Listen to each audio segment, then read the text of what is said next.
Nous, ça faisait quelques années déjà, bien quelques années qu'on aurait bien aimé avoir un enfant, qu'on avait ce souhait-là. Et puis c'est vrai que on avait déjà expérimenté pas mal de choses avec la procréation médicalement assistée sans succès. Et Fertiline, ou la possibilité de profiter des conseils de Fertiline, est arrivée à un moment où on avait besoin de pouvoir faire quelque chose de plus, d'être encouragé aussi. Et puis ça a tout de suite été le cas. On avait fait toute la partie stimulation hormonale, on avait fait plusieurs inséminations qui n'avaient pas fonctionné. Et on a découvert Fertiline quand on était en protocole FIV, notre première protocole FIV. Ouais. Et ça a été très intéressant en fait de se rendre compte qu'il y a la médecine, la partie médecine traditionnelle, et qui a pu nous aider jusqu'à un certain point. Puis on a comme découvert une sorte de nouvelle planète ou un nouvel angle finalement sur la question de la fertilité, au travers du fait que en fait il y a déjà un lien entre ce qu'on mange et puis la fertilité, qui pour moi c'était totalement nouveau. Et puis ça a été très enrichissant en fait de découvrir ces choses-là. Ce qu'on a appris un petit peu au cours de notre parcours, c'est qu'au début, il y avait une mauvaise qualité au niveau des masculines. Et puis, au début, on pensait que l'infertilité, c'était surtout lié à ça. Et quand les inséminations n'ont pas marché, là, la gynécologue nous disait « Ah, mais c'est peut-être plus que juste un problème de fertilité masculine ». Et puis, on a aussi vu, grâce à Fertiline, que toi, tu as vraiment pu améliorer ta fertilité, voilà, mes valeurs, tes valeurs, en changeant ton alimentation. Et on a découvert dans les protocoles FIV, finalement, il y avait aussi chez moi des difficultés un peu au niveau de la qualité ovocytaire. Je ne sais pas si c'était une infertilité inexpliquée ou enfin, on a découvert petit à petit en fait. Mais ça nous a permis d'avoir une sorte cette explication-là nous a permis d'avoir une sorte de répartition saine, c'est-à-dire que finalement on était ensemble dans quelque chose, comment dire, on a eu les deux des défis physiques quelque part qui expliquaient ça, et puis ça nous a déchargé du fait que voilà, c'était plutôt un facteur soit que masculin, soit que féminin. Parce qu'il y a des compliqués pour moi dans les protocoles FIV, c'est que je faisais toujours des hyperstimulations assez fortes. Ouais. La dernière, c'était à la limite de l'hospitalisation, donc ça a été... Moi, j'ai toujours réagi de manière très très forte au traitement, parce que c'était difficile dans notre parcours et dans les FIV.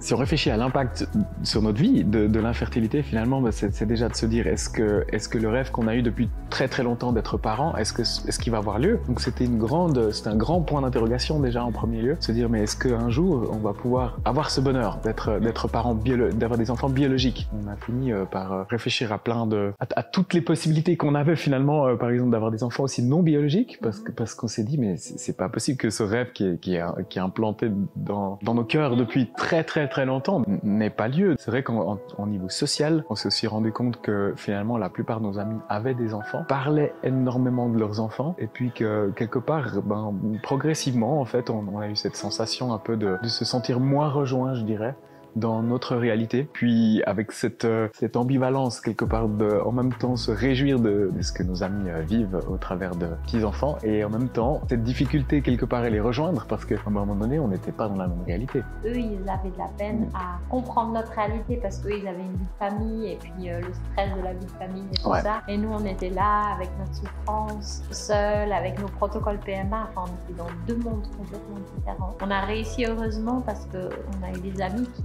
avaient envie de continuer les liens d'amitié qu'on avait avec eux, et des gens qui ont compris qu'on avait besoin aussi de vivre l'amitié sans leurs enfants. Alors nous, avant Fertiline, on a fait le parcours médical classique. On a attendu une année, au bout d'un an, on a fait des examens, après on a fait 3 inséminations, et au bout de la 3e, on s'est lancé dans une FIV. Mais on n'a pas, avant Fertiline, on n'a pas essayé grand-chose d'autre au niveau paramédical. Et depuis Fertiline, maintenant, moi, je fais des massages, de l'acupuncture, et j'ai fait l'ostéo aussi. On a essayé un peu, particulièrement de mon côté, c'est d'avoir un mode de vie sain, simplement, de faire du sport. Il y a des recommandations, notamment pour les hommes, sur le port de certains vêtements qui facilitent, par exemple, qui améliorent la qualité des éléments masculins, des choses comme ça. Mais des petites choses, finalement, beaucoup moins radicales que ce qu'on a eu l'occasion d'expérimenter après avec Fertiline.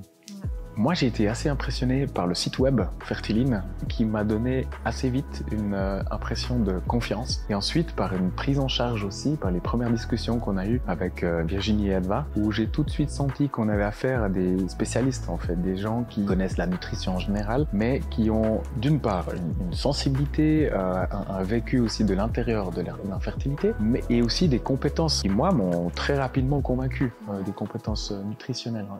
Je pense que nous, on était dans une phase où on était en souffrance par rapport au monde médical. Les médecins, ils ont peu de temps, ça va vite, ils donnent peu d'explications et c'était difficile pour nous. Et je pense qu'avec Fertiline, on a trouvé des personnes qui nous ont donné d'autres pistes que juste faire des piqûres, d'autres leviers d'action et aussi de l'écoute, de l'encouragement, de la compréhension. Je sais qu'on a souvent, elles ont pris le temps de regarder nos analyses, nos résultats et puis de nous les réexpliquer avec des mots peut-être moins médicaux pour qu'on les comprenne mieux. Ça m'a vraiment, moi, Fertiline, permis de m'approprier plus encore le parcours PMA que j'avais, d'avoir de l'espoir. Et franchement, je sais pas si, moralement, c'était dur et j'ai eu un épuisement à un moment donné. Je ne sais pas si j'aurais tenu le coup sans Fertiline au niveau moral.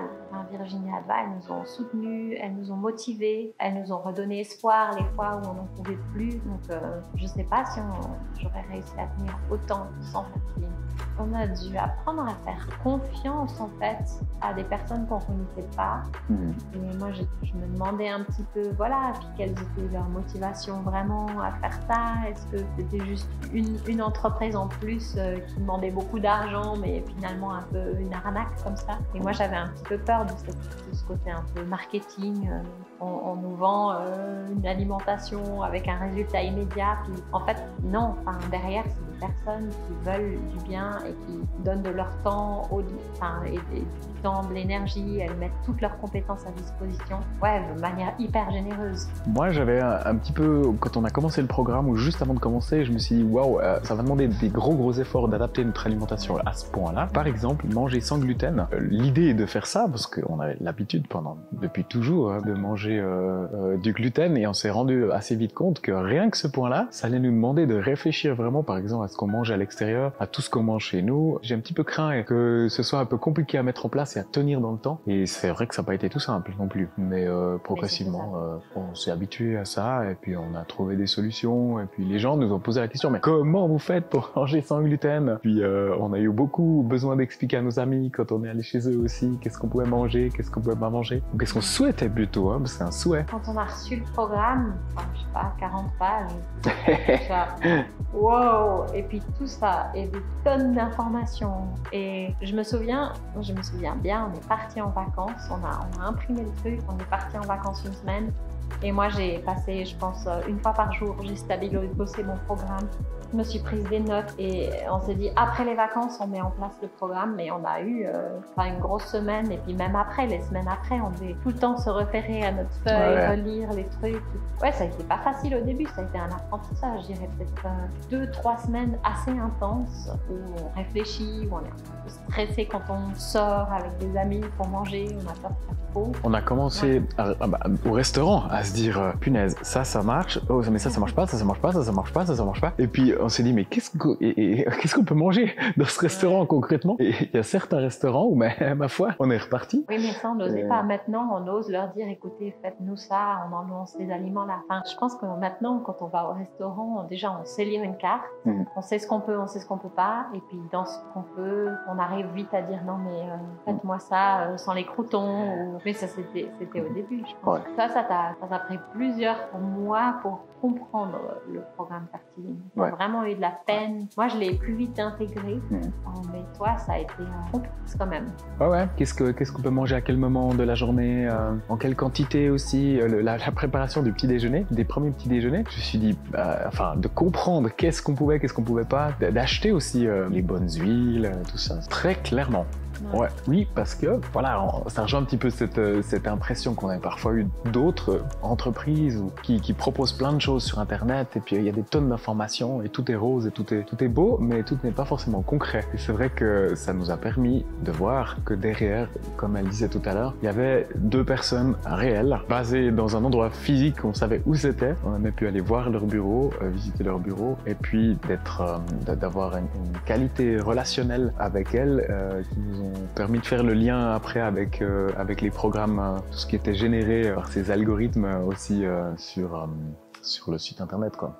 Ça permet de clarifier en fait ce qui était proposé en fait comme recommandation nutritionnelle. On a posé beaucoup de questions. Il y avait des choses aussi qui n'étaient pas complètement répondues. On a reçu beaucoup de clarifications, d'informations de clarification qui nous ont aidés à comprendre le programme. Je dirais 80%, on a pu comprendre par nous-mêmes, mais il y avait 20% déterminants où on ne comprenait pas certaines indications dans le programme. Là, on avait besoin d'un coaching pour qu'on comprenne et du coup pour qu'on se saisisse de ça et qu'on soit motivé de le faire. Enfin, moi, si je ne comprends pas, j'ai pas envie de faire. Et puis du coup, j'ai plusieurs fois dit mais pourquoi est-ce que je ne comprends pas ça? Pourquoi? Puis Virginie Advars, qui nous ont suivis, elles nous ont expliqué les raisons derrière ces choix. Et du coup, comme on a compris ça, on était motivés à suivre les programmes. C'est exactement ce que j'allais ajouter. Ça a eu une vraie valeur ajoutée d'avoir des gens qui nous expliquent le pourquoi au-delà du comment. Ce qui a changé dans notre vie, c'est qu'on a vraiment une autre vision sur l'alimentation.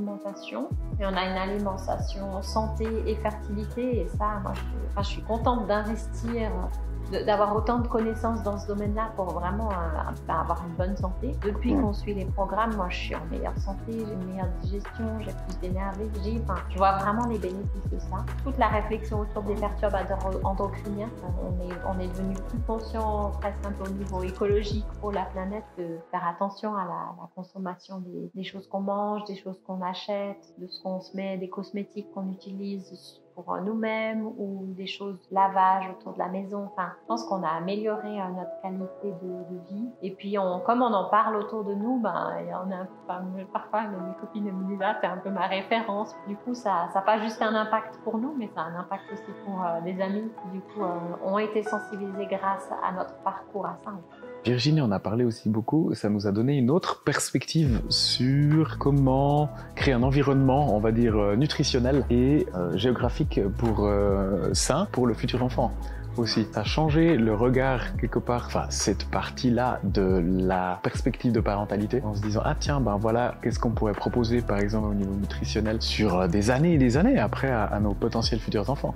Résultat des programmes, au bout de 12 ans, finalement, moi je suis enceinte là, de 6 mois. Il y a une partie qui est grâce à Fertiline. Certainement, ouais. Mais ça a été 2 ans de beaucoup d'efforts, mais qui sont vite balayés par finalement le bonheur de pouvoir enfin être parent après 6 ans d'attente. Donc, ça a été 2 ans de sacrifice, mais finalement, on les oublie vite. On les oublie vite ces 2 années.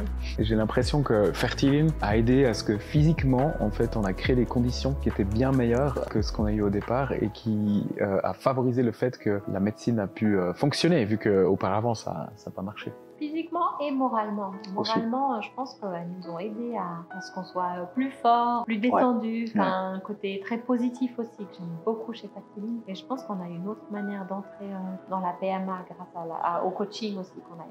On a vu aussi que d'autres futurs potentiels parents qui ont choisi d'adopter des restrictions alimentaires, ils appelaient ça des restrictions alimentaires, et puis ils le vivaient pas forcément bien en se disant mais pourquoi il faut faire ça, puis en plus quel va être le résultat. Et nous on a comme appris avec Fertiline d'avoir un angle positif, choisi aussi sur ces choses-là, de dire mais on sait pourquoi on le fait, et puis on le fait dans une optique motivante quelque part. À 100%. Complètement, vraiment, avec conviction. Un mot, un seul mot. Moi, je pense à empathie. Alors moi, du coup, je dis générosité.